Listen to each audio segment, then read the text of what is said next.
하나님 말씀은 구약 성경 이사야 8장 16절에서 18절까지입니다. 우리 같이 한 목소리로 함께 읽겠습니다. 너는 증거의 말씀을 쌓으며 율법을 내 제자들 가운데 봉함하라. 이제 야곱의 집에 대하여 얼굴을 가리시는 여호와를 나는 기다리며 그를 바라보리라. 보라, 나와 및 여호와께서 내게 주신 자녀들이 이스라엘 중에 징조와 예표가 되었나니 이는 시온산에 계신 만군의 여호와께로 말미암은 것이니라. 아멘.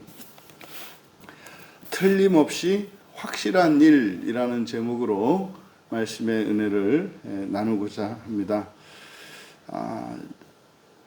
이제 바로 앞에 이제 15절에 걸쳐서 이제 9절에서부터 이제 15절까지 바로 메시아, 이제 그리스도가 장차 이제 구원하기 위하여 오실 것인데, 그 메시아가 사실은 이들에게 영접되어지고 또 메시아로 인해서 그들이 구원을 얻는 것이 아니라 오히려 그리스도를 거치는 돌로 영접하지 않을 거다. 그것은 이제 바꾸어 말하면 그들이 구원을 거부할 것이라는 말씀이었습니다.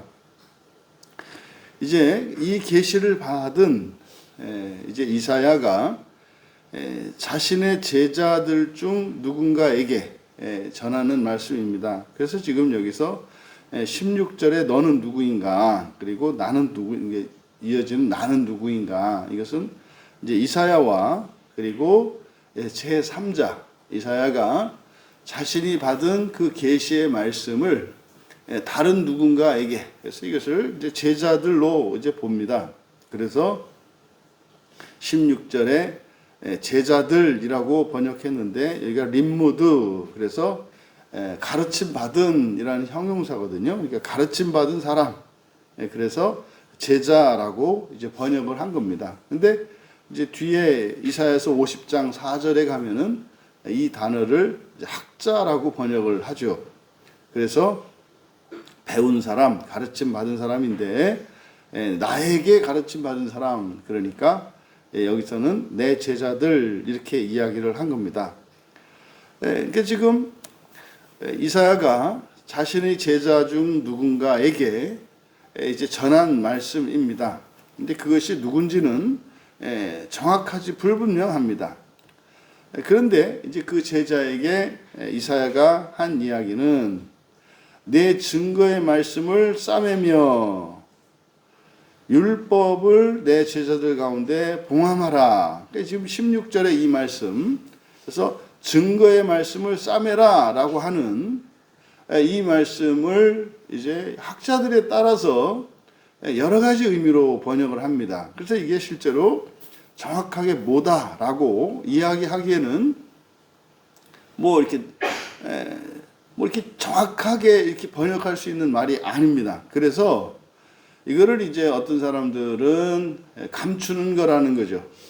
그래서 하나님의 계시의 말씀을 감추는 거다. 이렇게 이제 번역하는 분들이 있고, 또 하나는 여기서 이제 증거의 말씀을 싸매며, 그래서 싸매다라고 번역한 단어가 이제 차라르라는 말인데, 이 차라르는 속박한다 또는 묶다 이런 뜻이거든요.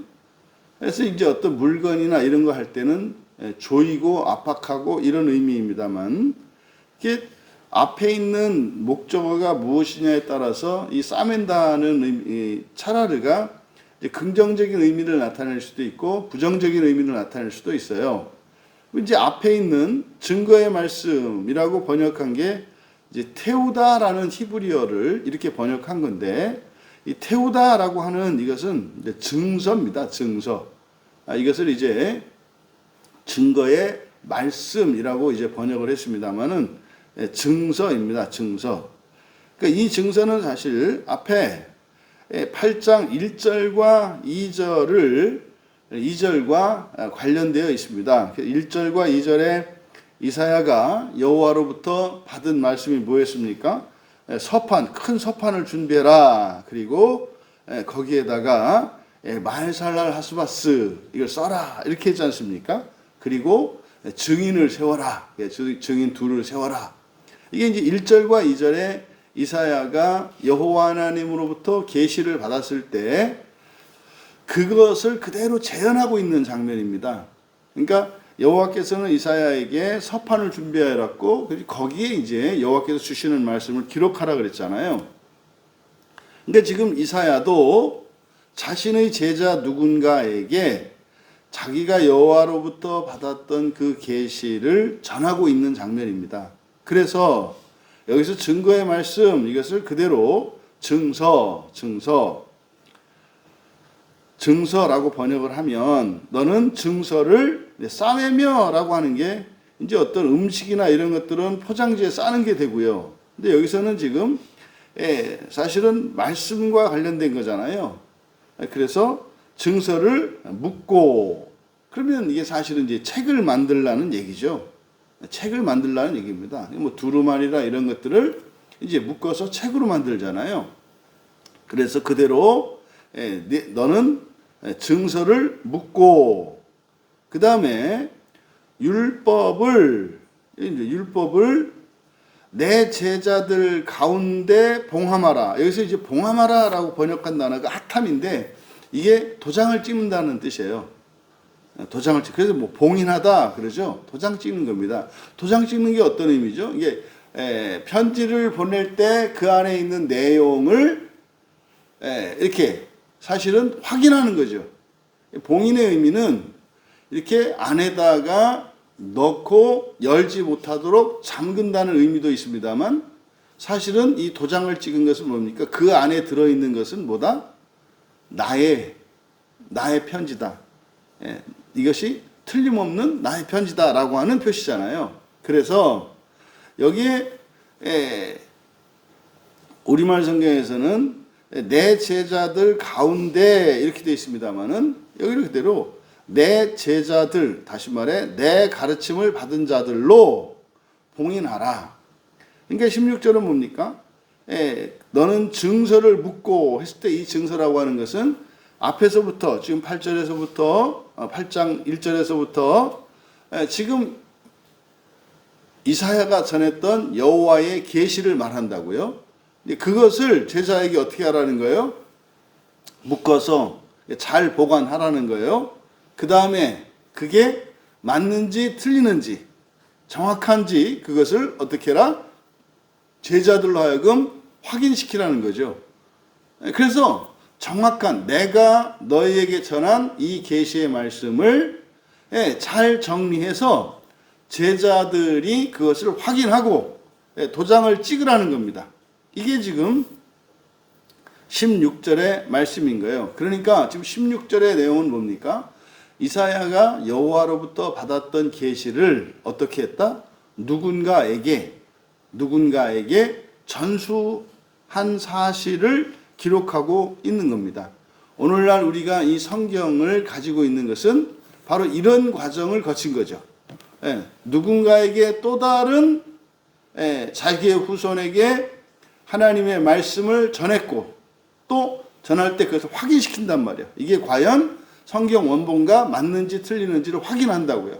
이제 성경이 만들어진 그 과정을 역사적 그 배경을 보면은 맨 처음에 이 성경을 편집하고 원본 성경을 이제 사본으로 계속 만들어가는 과정에서 이게 보통 이제 70명이서 이거를 확인했다고 해요. 한 글자 한 글자. 성경을 맨 앞에서부터 한 글자 한 글자 보는 사람이 있고 맨 뒤에서부터 보는 사람이 있고 중간에서 보는 사람이 있고 이런 식으로 해서 70명의 손을 거쳐서 확인을 합니다. 이게 원본과 맞는지 틀리는지. 그래서 세 번까지는, 그러니까 두 번까지는 고쳐요. 두 번까지는. 그러니까 70명의 손을 쭉 거치면서 하나가 이제 뭐가, 이거, 오자가 발견이 됐어요. 그러면 그거를 지웁니다. 근데 이제 한 번 고친 거죠. 그러다 또 이제 쭉 따라가다가 누군가에서 또 발견됐어요. 두 번까지는 고칩니다. 근데 또 쭉 따라가는데 또 한 번 오자가 잘못이 발견됐어요. 그러면 폐기시킵니다. 그래서 오늘날 복사하는 것만큼이나 성경이 이렇게 철저한 검증 절차를 거친다고요. 그래서 이런 것처럼 지금 이사야 8장 16절의 이 말씀은 바로 이사야가 자신이 받았던 계시의 말씀을 지금 우리가 이사야서를 가지고 있잖아요. 그러니까 이런 과정으로 이제 기록이 된 거예요. 그래서 16절은 바로 그 과정이다. 그러니까 이사야가 받았던 여호와의 계시를 다른 누군가에게 그대로 기록으로 남겨서 그것을 잘 보존하도록 하는 과정. 이게 지금 16절에서 설명을 한 거예요. 그리고 이제 17절에 이제 야곱의 집에 대하여 얼굴을 가리시는 여호와를 나는 기다리며 그를 바라보리라. 그러니까 지금 16절은 그렇게 되는 겁니다. 15절까지 여호와께서 이사야를 통해서 이들이 이스라엘 백성들이 기다리고 있는 메시아가 오실 것인데 사실은 그들은 메시아를 영접하고 구원의 은혜를 누리는 게 아니라 어떻게 한다는 거예요? 거절한다는 거예요. 실제로 이제 예수님이 오셨을 당시에 영접하지 않는 이제 그 역사적 배경이 있죠. 이게 바로 이제 그 말씀을 하고 그리고 이제 16절에서 누군가에게 자신이 받았던 사명, 그러니까 여호와께서 주셨던 계시를 다른 누군가에게 전수하는 장면이에요.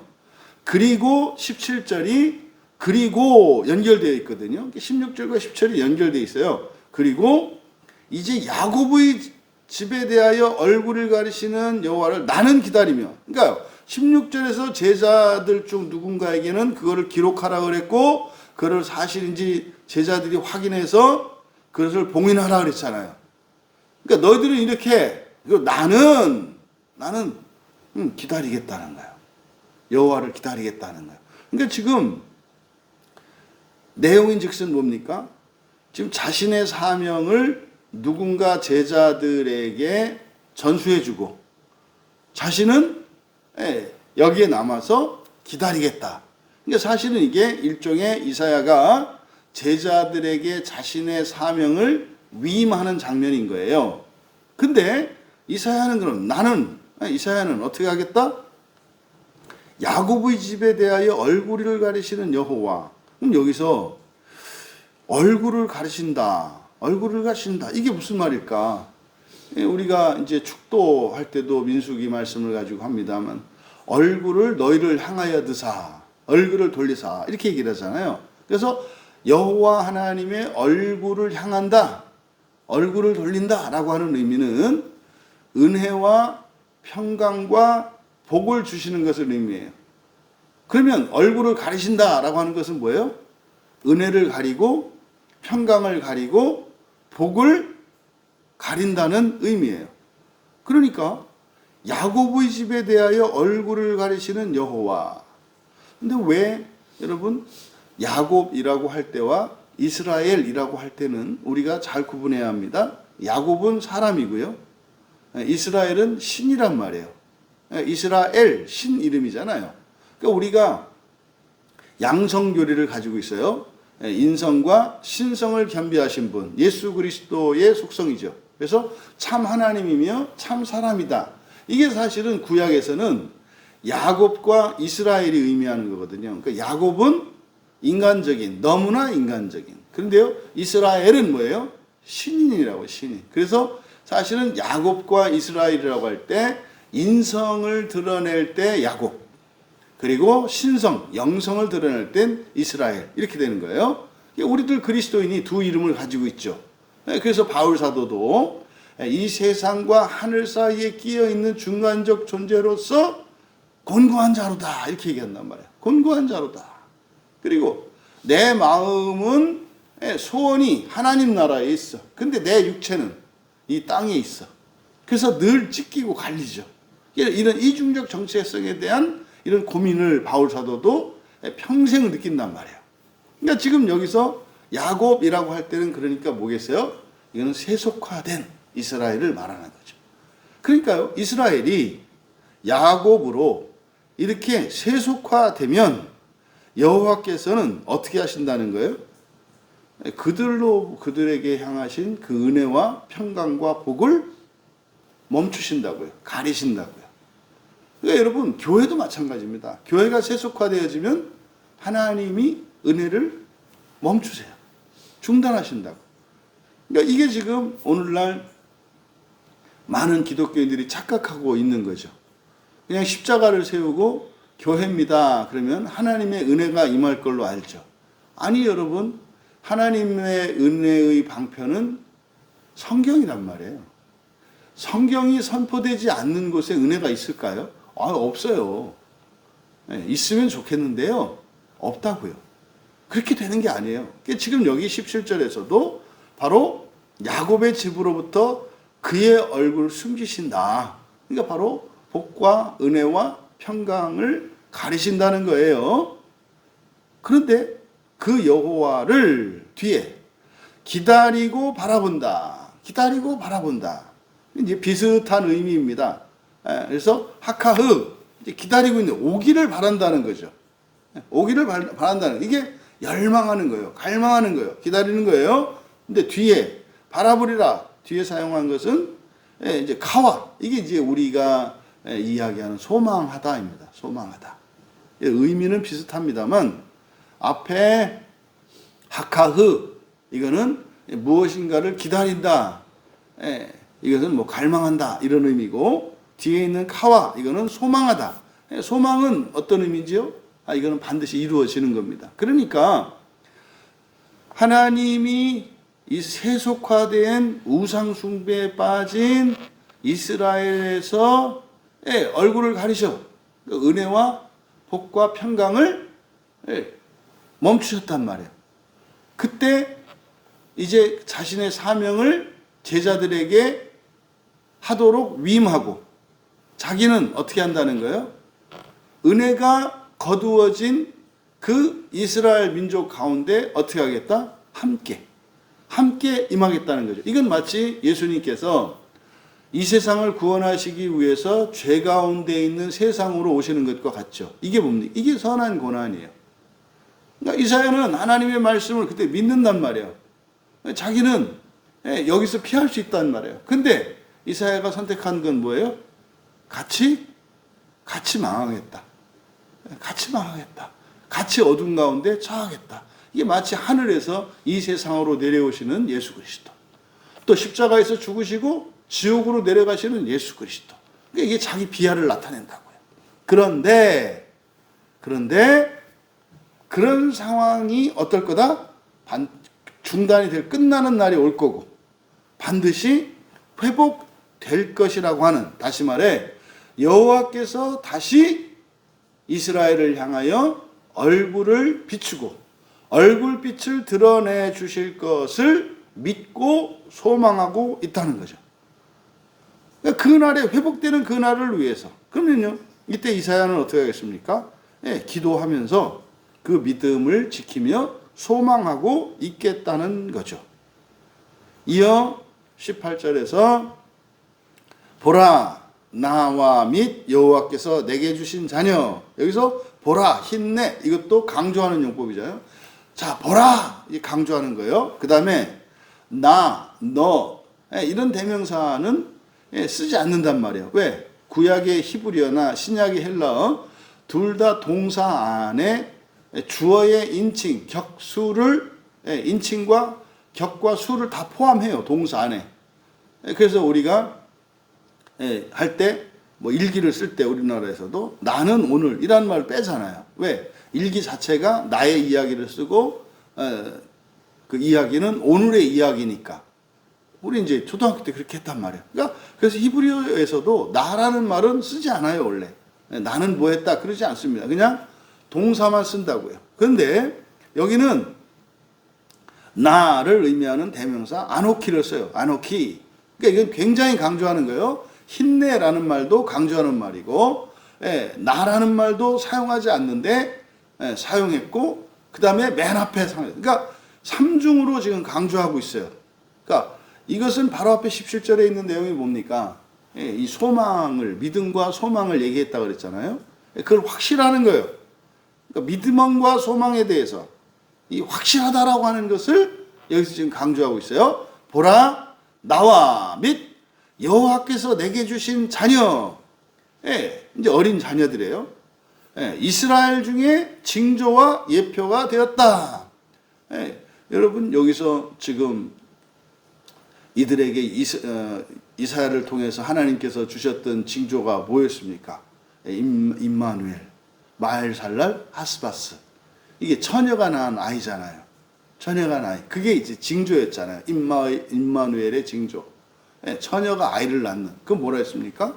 여호와의 계시가 틀림없다는 거죠. 그래서 지금 남유다를 침략하려고 하는 북이스라엘과 이 아람 연합군, 오히려 그들이 뭐 할 거다? 금세 망할 거라는 거잖아요. 근데 안 믿는 거죠. 그래서 이들이 이제 아하스 왕의 경우에는 자구책을 구하려고 아수르에게 도움을 청하잖아요. 근데 이제 이사야에게 주신 계시는 반대였단 말이야. 망한다. 금방 망한다. 이제 안 믿으니까 그 이제 징조를 보여주신 건데 사실은 처녀가 아이를 낳는 일은 이거는 이적이죠. 인간적으로는 불가능한 일이란 말이에요. 그래서 여기에 징조와 예표할 때 징조가 이제 오트 그렇고 예표가 모페트 이적입니다. 이적. 사실은 이건 뭘 얘기해요? 처녀가 아이를 낳은 걸 말해요. 그래서 나와 내 자녀들이 이스라엘 중에 징조와 예표다라고 하는 것은 바로 앞에서 이야기했던 임마누엘과 마엘살랄 하스바스를 이야기하는 겁니다. 근데 이게 바로 뭐다? 시온산에 계신 만군의 여호와께로부터 말미암은 거다. 그러니까 앞에서 내가 전했던 이 말씀은 확실한 하나님의 말씀이라는 거예요. 그래서 확실한 하나님의 말씀이라는 것을 강조하기 위해서 자신에게 계시하셨던 하나님의 처소, 주소죠. 우리말로 말하면. 주소, 시온산. 그리고 성명, 만군의 여호와. 이건 뭡니까? 증언하는 거예요.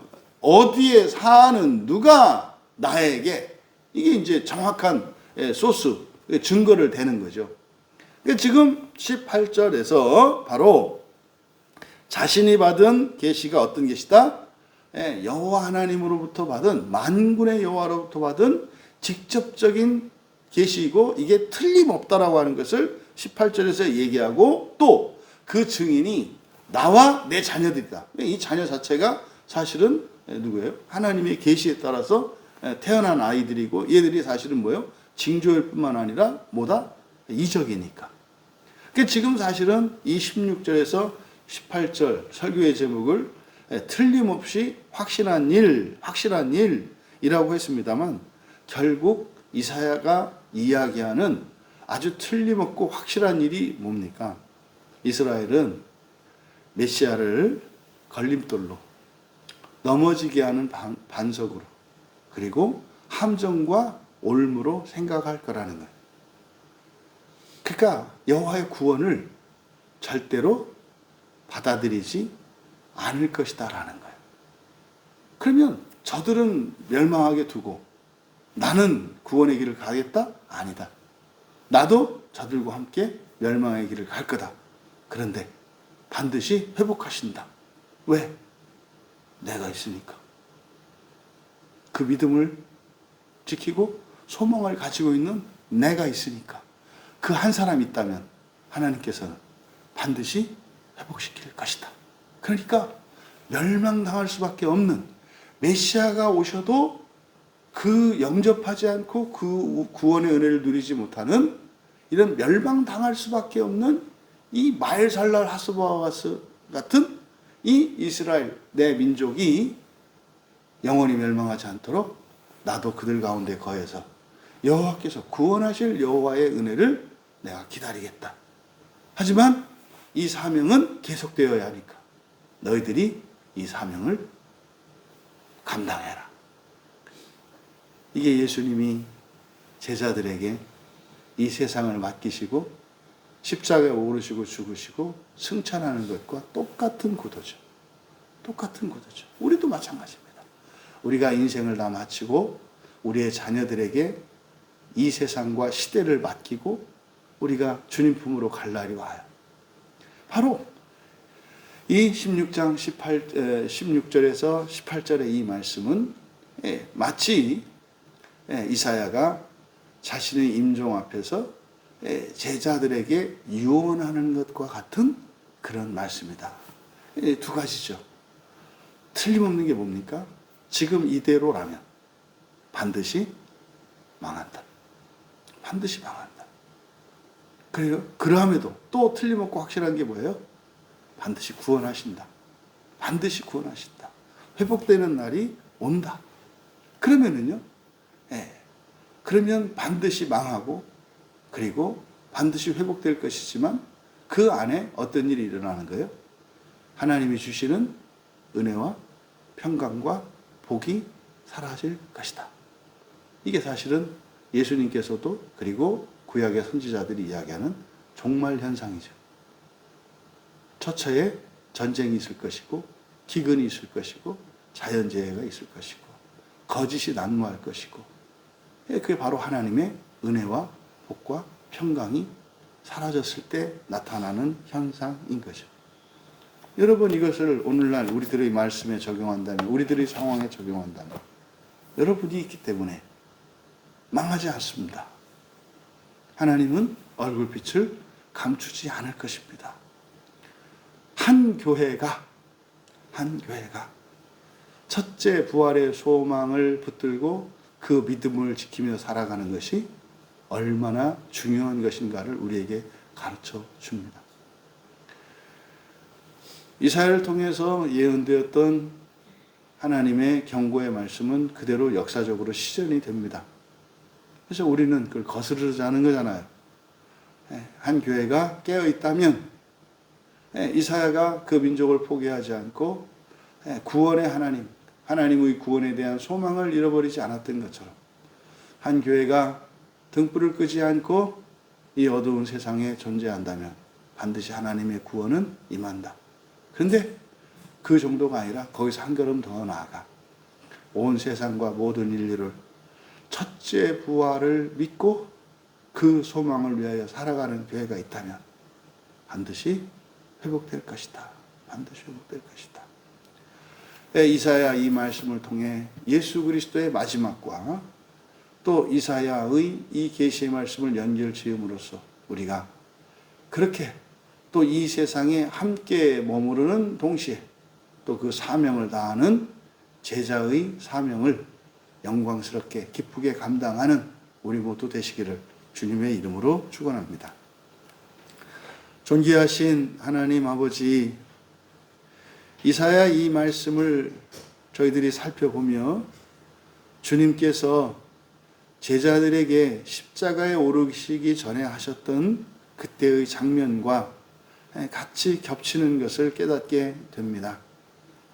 하나님, 저희들이 살아있으므로 저희들이 주님의 몸된 교회를 이루어 이 광야교회에서 예배하며 또한 저희들의 믿음과 소망을 지키고 있는 한 이 땅과 이 시대의 멸망은 없게 하시고 저희들을 통하여 온 세상을 회복시켜 주시옵소서.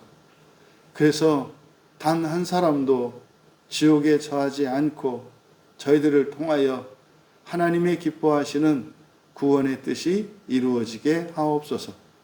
감사하며 예수님의 이름으로 기도하옵나이다.